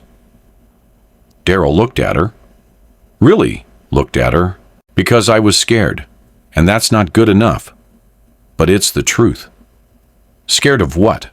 Rita demanded. "Scared of us? Scared of being a father. Scared of failing. Scared of looking at you and seeing all the ways I'd already let you down." He swallowed hard. I told myself I was waiting for the right time, that I'd reach out when I was ready. But the truth is, I was never going to be ready. So I just didn't. And every day I didn't became another day I couldn't, until it felt impossible. Alma stepped forward, the quiet one, the one who'd been watching and listening and holding everything inside. She looked at Daryl with those amber eyes, his eyes, and asked the question that destroyed him. Why didn't you look harder? Daryl had no answer. His mouth opened, closed. No words came. Because there was no good answer. No explanation that would justify hiring investigators for 3 years while his daughters lived one street away. The girls didn't hug him, didn't forgive him, just stared, waiting for something that would make this make sense. Something that would explain how a father could know his children existed and choose not to find them. You don't get to decide you're our dad now, Rita said, voice hard, protective of herself and her sister. You're right, I don't. But I'm asking permission to try. Why should we let you? Because I'm asking, not demanding, not expecting, just asking. And if you say no, I'll respect that. But if you give me a chance, even the smallest chance, I'll spend the rest of my life trying to be the father I should have been from the beginning. This is the moment everything either breaks forever or starts to heal. Rita looked at Alma. Alma looked at Rita. Some silent conversation happening in the space between them. Years of being each other's only constant, of surviving without a father, of not needing him because they had each other. Did they need him now? Want him? They didn't know. Alma finally spoke, voice small but steady. Can we think about it? Relief flooded Daryl's face. Not happiness, just relief that the door hadn't slammed completely shut. Take all the time you need. He stood up slowly, looked at Judy. I'm sorry, to you too, for everything. Judy nodded. Once, couldn't manage words. Daryl walked to the door, his hand on the knob. He turned back one more time. You're both beautiful, and smart, and brave, and I missed all of it. That's my failure, my loss, not yours. Then he left. The door closed. The silence that followed was deafening. Rita turned to Bernice. Will you stay? I'm not going anywhere, Bernice said, and she didn't. She stayed while Judy held both girls, and all three of them cried. Stayed while Rita asked questions nobody could fully answer. Stayed while Alma processed in silence. Stayed because these girls, who were technically nothing to her, had somehow become everything. Hours later, after the twins had finally fallen asleep on the couch, Bernice and Judy sat in the kitchen, coffee cold between them, just like the first time they'd had this conversation. Except now the secret was out, the truth exposed, and somehow they were on the same side. Thank you, Judy whispered, for staying, for being here, for all of it. They're family, Bernice said simply. Your family. That matters. Are you going to leave him? Bernice looked out the window toward her house, where Daryl was probably sitting in the dark, replaying every moment, every word, every look on his daughters' faces. I don't know yet, she said honestly, but I know I'm staying for them. Whatever else happens, Rita and Alma need someone who's going to show up. And I can do that. An alliance was forming, not the one any of them expected, but the one they needed. The next 6 weeks were the hardest of everyone's lives. Because healing doesn't look like the movies. It looks like Alma refusing to speak to Daryl for days, then asking him one question about his childhood. It looks like Rita testing him constantly to see if he'll leave again. And it looks like Bernice and Judy learning to exist in the same space without shattering. Week 1 was silence. Daryl sent a letter, handwritten, 6 pages of apologies and explanations, and attempts to make sense of the senseless. He dropped it in Judy's mailbox at dawn, before anyone could see him. before he could second-guess himself into paralysis again. The envelope sat on the kitchen counter for 3 days. Rita walked past it like it didn't exist. Alma stared at it every morning over breakfast, but never touched it. "You don't have to read it," Judy told them. "Not until you're ready, or never, if that's what you choose." The letter stayed sealed. Week 2 brought the first crack. Bernice arrived at Judy's house one afternoon to find Alma in the backyard, sitting cross-legged in the grass, the letter open in her lap. Tears streaming down her face. Silent. The kind of crying that comes from reading words that hurt and heal simultaneously. "Did Rita read it?" Bernice asked, sitting down beside her. Alma shook her head. "She says she doesn't care what he has to say." "And you?" "I needed to know." Alma's voice was small, raw. "I needed to hear him say it, that he was sorry, that it wasn't our fault." "It was never your fault." "I know. But sometimes knowing something in your head isn't the same as believing it in your heart." Alma folded the letter carefully, put it back in the envelope. She never told anyone what it said, not even Rita. Some conversations, even one-sided ones, are too private to share. Week 3 brought a test. Daryl called Bernice. "Can I ask them to dinner? Is it too soon?" "Ask them yourself." "I don't have Judy's number." "Then maybe you should ask for it." He did. Left a message on Judy's voicemail that evening. Careful, formal. "This is Daryl Martin. I'd like to take Rita and Alma to dinner this week. If they're willing, please let me know." Rita's answer was immediate. "No." Alma hesitated. "Maybe." Maybe was the first opening. Small, tentative, but real. Week 4 brought ice cream instead of dinner. 15 minutes instead of an hour. A public place, the ice cream shop on Main Street, where nothing too emotional could happen because strangers were watching. Bernice came too. The girls insisted, like she was a buffer, a safety net, someone who belonged to both worlds and could translate between them. Daryl arrived early, ordered nothing for himself, just waited. When the twins walked in with Bernice, his face transformed, hope and fear in equal measure. "Hi," he said, too formal, too nervous. "Hi," Alma replied. Rita said nothing, just studied him, looking for cracks, for signs he'd run. They ordered ice cream, sat at a small table. The conversation was stilted, surface level. "What grade are you in? Do you like school? What's your favorite subject?" But Rita was testing him. Bernice could see it, asking questions, then watching to see if he'd remember the answers later, seeing if he'd actually listen or just perform listening. After exactly 15 minutes, Rita stood up. "We should go." Daryl's face fell, but he nodded. "Thank you for coming, both of you." As they left, Alma turned back. "Same time next week?" Daryl's smile was the most genuine thing Bernice had seen on his face in years. "I'd like that."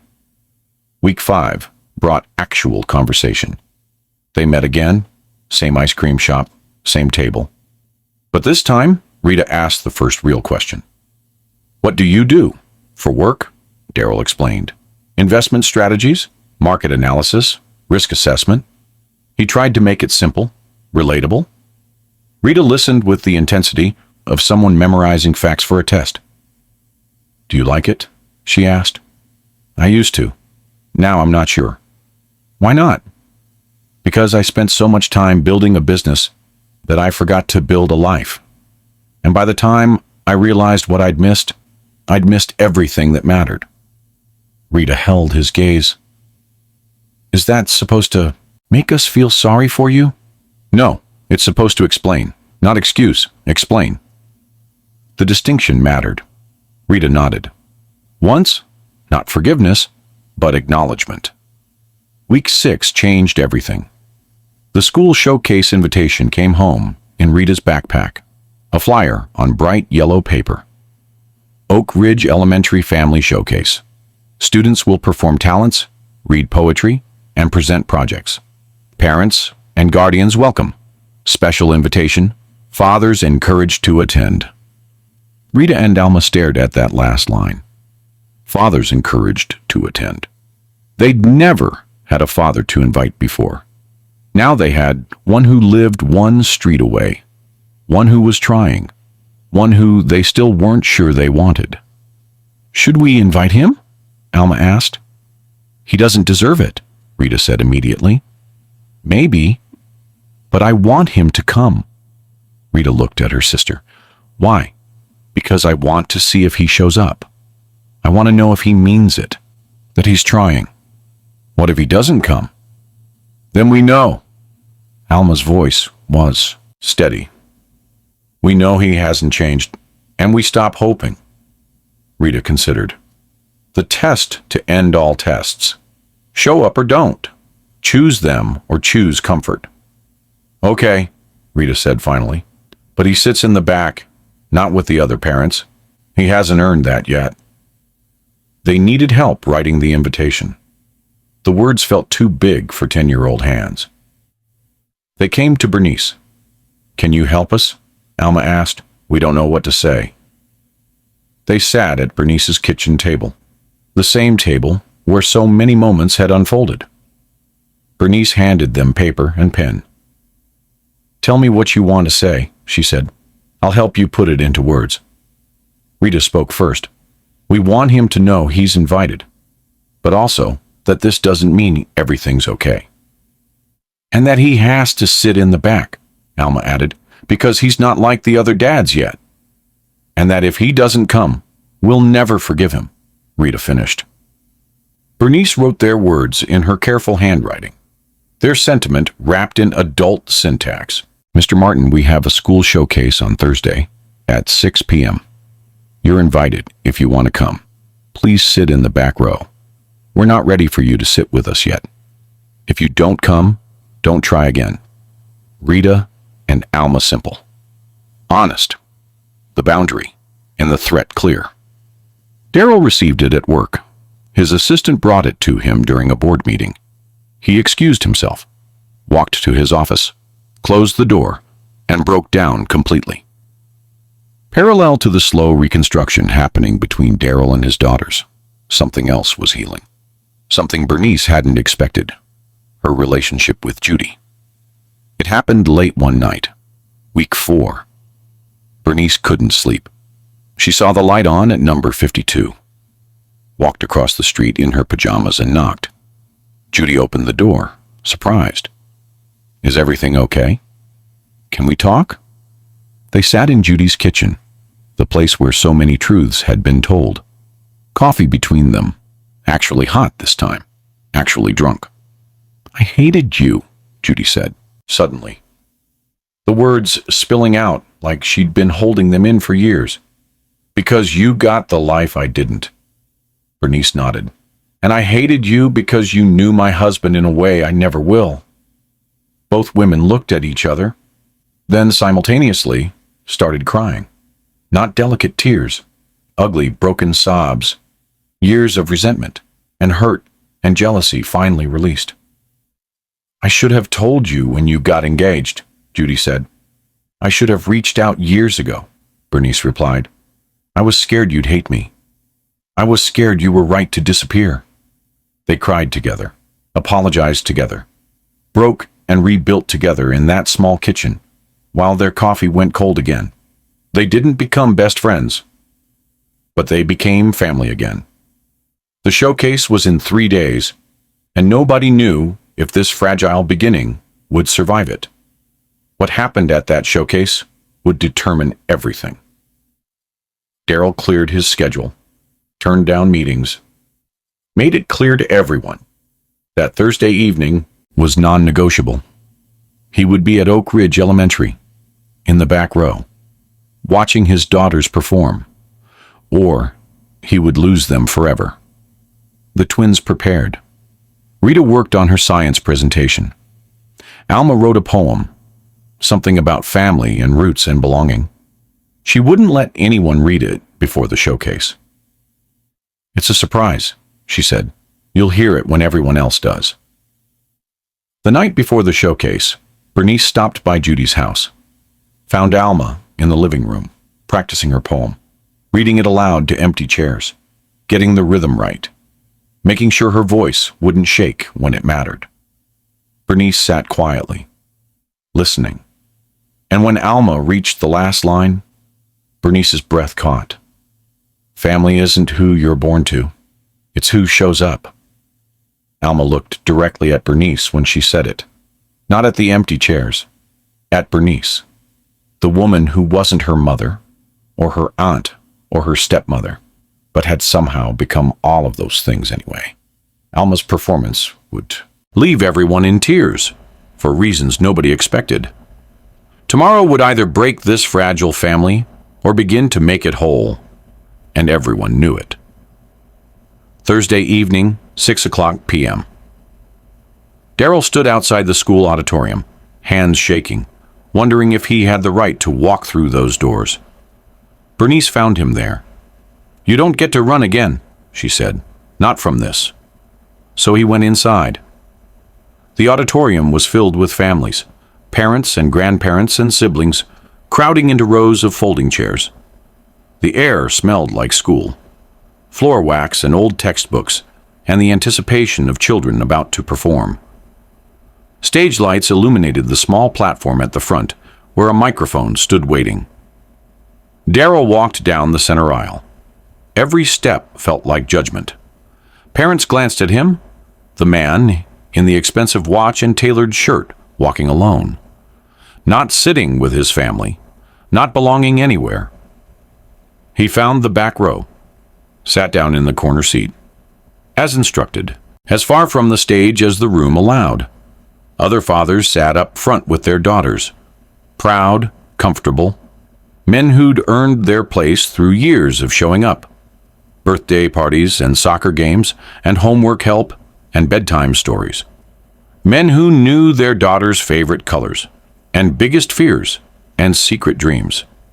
Daryl knew none of those things. Rita entered from the side door with her class. She scanned the audience, found him in the back. Her face was unreadable, not angry, not pleased, just watching, noting that he'd come, that he'd kept his word. Alma came in next. When she spotted Daryl, she gave the smallest nod. Acknowledgement, permission. She'd invited him, and he'd shown up. That was something. The principal welcomed everyone, talked about student achievement and the importance of family support. Bernice slipped into the seat beside Daryl. Judy sat 3 rows ahead, alone, refusing to sit in the back like an afterthought. The performances began. A 3rd grader played violin, shaky but sincere. A 5th grader performed a magic trick that didn't quite work, but earned applause anyway. A 6th grader sang off-key, but with confidence. Then Rita was called to the stage. She walked up carrying a poster board. Steady, prepared. Set up her display with the precision of someone who'd rehearsed this 100 times. "My presentation is about genetics and inherited traits," she announced, voice clear, scientific. She displayed photos, side-by-side comparisons, herself, Alma, and Daryl. The auditorium went completely silent. "These are my eyes," Rita said, pointing to the first set of photos. "From my father, who I just met 6 weeks ago." People turned to look at Daryl. He felt their stares like physical weight. Rita continued, clinical and detached. "Eye color is determined by multiple genes. The amount of melanin in the iris creates different shades. My sister and I both inherited the same genetic markers from our father. Same amber flecks. Same slight downturn at the outer corners." She moved to the next section. "Dimples are a dominant genetic trait. Both my sister and I have them. From our father." Her voice never wavered.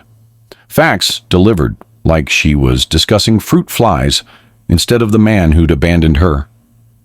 "Genetics don't make you a parent," Rita said, looking directly at the audience. Not at Daryl. Never at Daryl. "Biology creates similarities.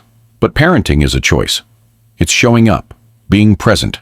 Genetics might be where we start, but maybe, just maybe, they're only a start. She gathered her poster, walked off the stage, sat down with her class, didn't look back at the man in the back row who was crying silent tears into his hands. But she'd acknowledged him publicly, given him the title he'd never earned. Father, not in anger. In fact, he existed. He was her father, and the whole world now knew it. 3 more performances passed. Darryl heard none of them. He was still processing what Rita had done. The gift and the knife she'd handed him simultaneously. Acknowledgement without forgiveness. Fact without emotion. Then Alma was called to the stage. She walked slowly, paper trembling in her hands, stood in front of the microphone, and had to adjust it down to her height. The screech of metal on metal made people wince. "I wrote a poem," Alma said, voice small at first. "It's called The Family Tree." She unfolded her paper, took a breath, and began. "Some trees grow tall and straight from seeds, planted with intention, tended with care, roots that sink deep into fertile ground. Branches that know exactly where they're going, but some trees start in rocky soil. Seeds carried by wind, landing sideways, taking root in the cracks between stones, growing despite everything." Her voice grew stronger. "Some roots grow late, but grow deep anyway. Some branches break, but learn to heal. Some trees look different than the forest around them, but they're still trees, still reaching, still growing." People in the audience started to understand this wasn't just about trees. Family isn't who you're born to. It's who shows up, who stays, who tries, even when they're scared, who waters the roots when the soil is dry, who holds the branches when the wind gets strong. Alma looked up from her paper, found Darryl in the back row, held his gaze. Maybe we're all just learning how to be family. Maybe some of us start late. Maybe some of us get it wrong before we get it right. But maybe that's okay, because family isn't about perfect. It's about showing up and trying, and showing up again. The last line hung in the air like a benediction. Tears streamed down Darryl's face.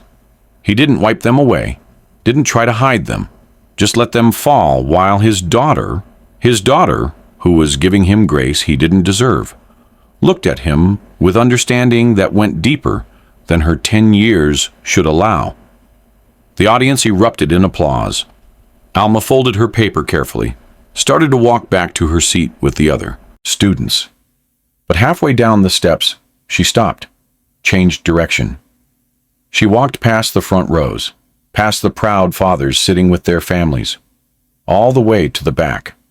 She stood in front of Darryl, small, brave, looking up at the man who'd given her his eyes and his dimples, but nothing else until 6 weeks ago. "You can sit with us next time," she whispered.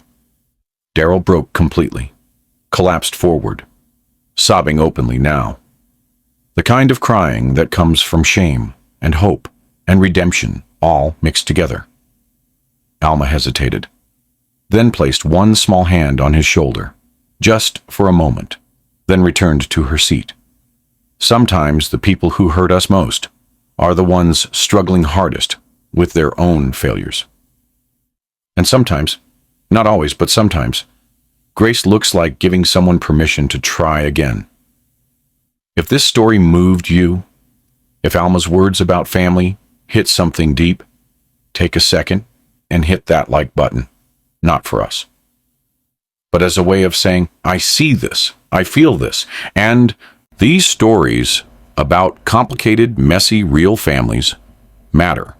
And if you believe more people need to hear stories like this, stories that don't have perfect endings, but have honest ones, share this video.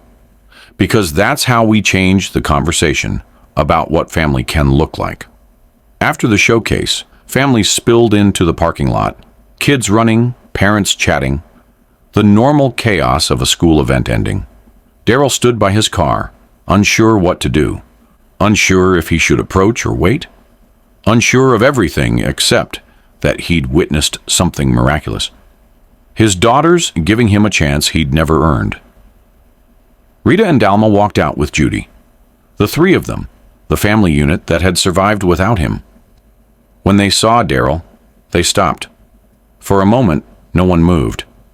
Then Bernice appeared, walked to Daryl, then to the twins, creating a bridge between the two halves of this broken family. Rita's project needs to get home safely, Bernice said, practical. Giving everyone something to focus on besides the emotion. Daryl moved forward, carefully. Can I carry it to your car? Rita looked at her mother. Judy nodded. Okay, Rita said.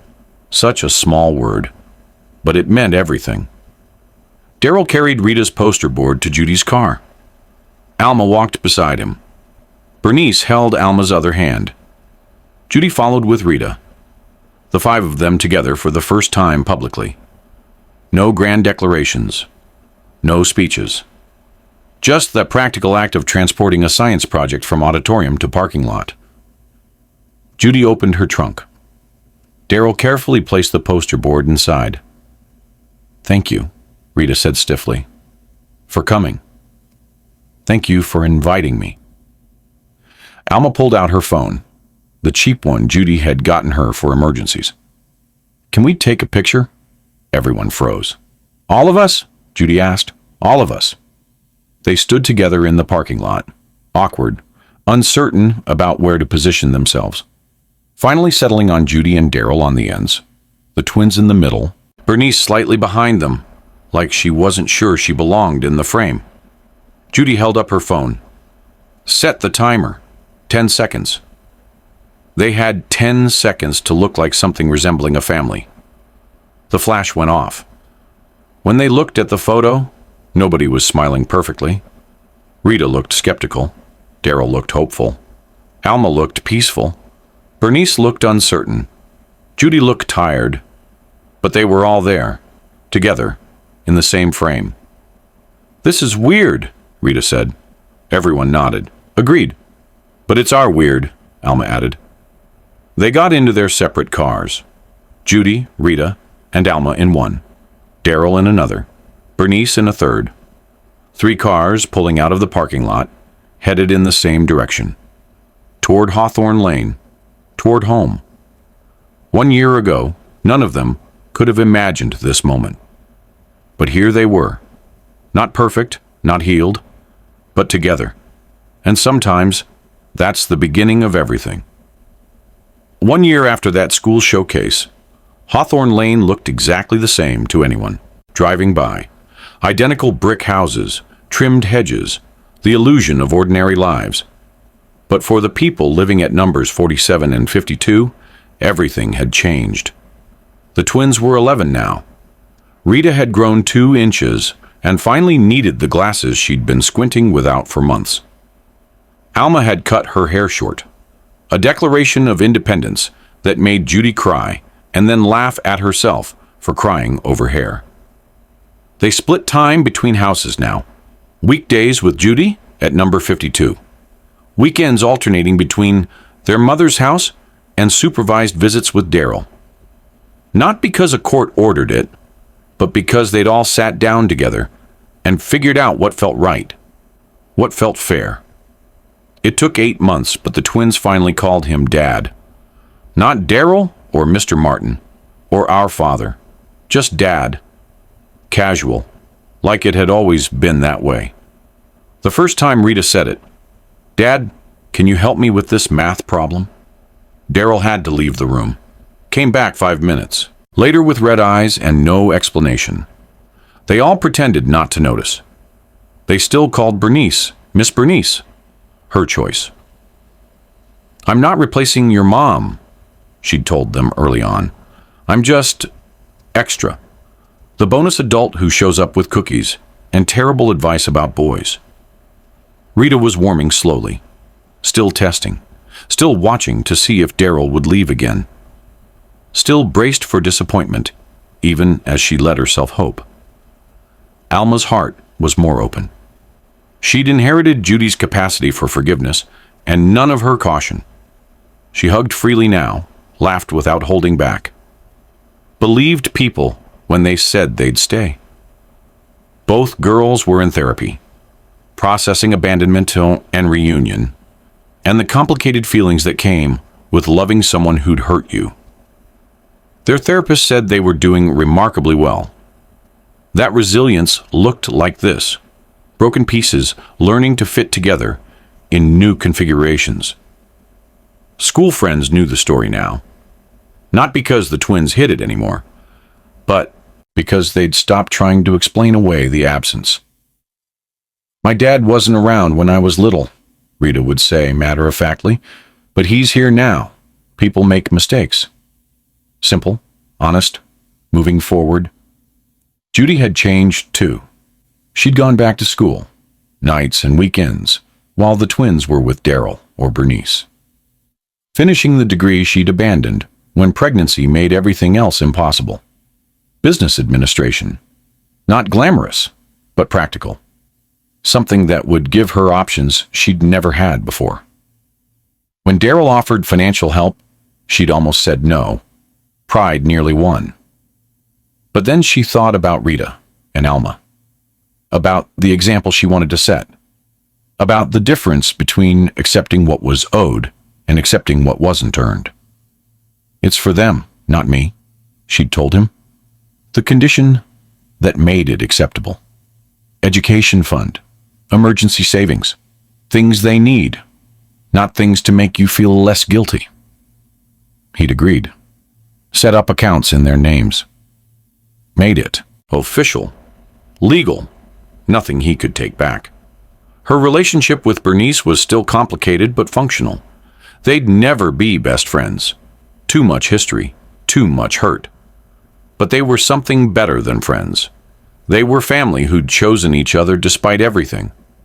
And Judy had started dating someone new. A teacher from the community college. Kind, steady. Someone who knew her story and didn't run from it. The twins had met him once. Alma approved. Rita was skeptical, but softening. "Your dad and I were never meant to be," Judy told the twins one night when they asked if she still loved Daryl. "But you two were meant to be everything." Daryl had stepped back from 60% of his business obligations, sold off companies, delegated responsibilities, made it clear to everyone that his priorities had shifted. He attended every school event, every parent-teacher conference, every soccer game and dance recital and science fair. Not because he had to, but because he wanted to. Because he was learning that showing up was the only currency that mattered. He'd set up education trusts for the twins. More money than they'd ever need. Not to buy their love. He knew better now. But to ensure they'd never struggle the way Judy had. Never have to choose between dreams and survival. He was in therapy too. Addressing why I ran with a therapist who didn't let him hide behind excuses. Learning that fear was real, but not justification. That he'd hurt people and needed to live with that while still moving forward. His marriage with Bernice was forever altered but not destroyed. They still lived in the same house, still attended family dinners together, still functioned as a unit when it came to the twins. But the romance was gone. Maybe it had never really been there, just the illusion of it, built on secrets and selective honesty. Bernice had become the unexpected center that held everyone together. She was the one the twins called when they needed to talk about something but weren't sure who to tell. The one who drove them to therapy appointments and waited in the parking lot reading terrible romance novels. The one who showed up at Judy's house with groceries when she knew money was tight before financial aid came through. She'd become their advocate, confidant, second mother figure without trying to be anyone's mother. Her relationship with Daryl was honest, but distant. They slept in separate rooms now. Had for months. Not with anger, just with acknowledgement that what they'd had was built on lies, and what they had now was something different, something undefined. They were deciding whether to stay married or redefine their relationship. The paperwork sat on the kitchen counter. Divorce forms, half filled. Neither of them quite ready to sign, but neither pretending the marriage was what it had been. Bernice was finding purpose she didn't know she needed. In being the person who showed up. In creating family where biology and law said she had no obligation. In choosing connection over comfort. They had dinner together every Sunday now, all 5 of them. Sometimes at Judy's house, sometimes at Bernice's. Never at a restaurant, too public, too many eyes on their unconventional family unit. This Sunday, they gathered at Bernice's. The dining room table that used to host silent meals, now crowded with voices talking over each other. Rita complaining about a teacher. Alma excited about an art project. Judy sharing a funny story from class. Daryl asking questions and actually listening to the answers. Bernice watched from the kitchen doorway. This chaotic, messy, imperfect thing they'd built from broken pieces. Halfway through dinner, Alma asked the question nobody saw coming. "Miss Bernice, do you wish you never found out?" Everyone froze. Forks suspended. Conversation stopped. The question hung in the air like a held breath. Bernice set down her water glass carefully. Considered. "I wish I'd known differently," she said finally. "I wish I'd known before I married your dad. I wish the truth hadn't been hidden for so long. But I don't wish I didn't know, because not knowing meant I didn't know you. And knowing you is the best thing that came from all of this." Rita's eyes glistened. She looked down at her plate. Then she asked the other question, the one they'd all been avoiding. "Are you and Dad going to get divorced?" Daryl and Bernice exchanged a look. Years of marriage compressed into one glance. All the hurt and lies and attempts at rebuilding visible in their eyes. "We're figuring that out," Bernice said, voice steady. "But here's what won't change. We're all family now, however that looks." Alma processed this. Then, "So we might have divorced parents and a complicated family tree?" "Basically," Daryl said. Rita snorted.